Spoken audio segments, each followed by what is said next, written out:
ওর মা ছেলেটাকে চুমো খাচ্ছে আর বলছে আলহামদুলিল্লাহ। আর একটা ছেলের হাত কেটে গেছে, তা বলছে ইন্না লিল্লাহ। সাংবাদিকরা বলছে ও মা, যে ছেলেটার বুকে গুলি লেগেছে তুমি ইন্না লিল্লাহ না বলে আলহামদুলিল্লাহ বলছো কেন?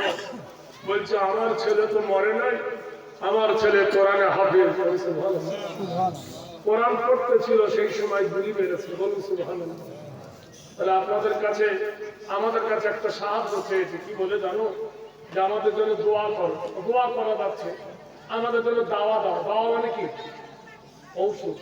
দাওয়া মানে এখান থেকে ঔষধ যায় না, আমাদের মধ্যে একটা সংস্থা আছে দাদা বলে আমরা এখান থেকে পাঠাচ্ছি। সেদিনও বলেছি আপনারা তো বাড়ি যাবেন, নিজের বিল বাচ্চা মনে করে ফিলিস্তিনের জন্য যে যা পারেন 100-250 এখানে দেন, এই টাকাটা পাঠিয়ে দেওয়া হবে, তাদের জন্য ওষুধ কিনে দেওয়া হবে। যে যা পারেন যাওয়ার সময় দিয়ে যাবেন।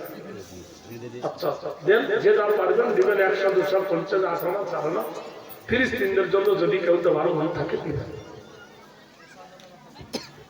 ভাই আমরা জানি যে কিছুক্ষণ আগে আমাদের একটা মিশনের মৌলানা সাহেব এসেছিলেন।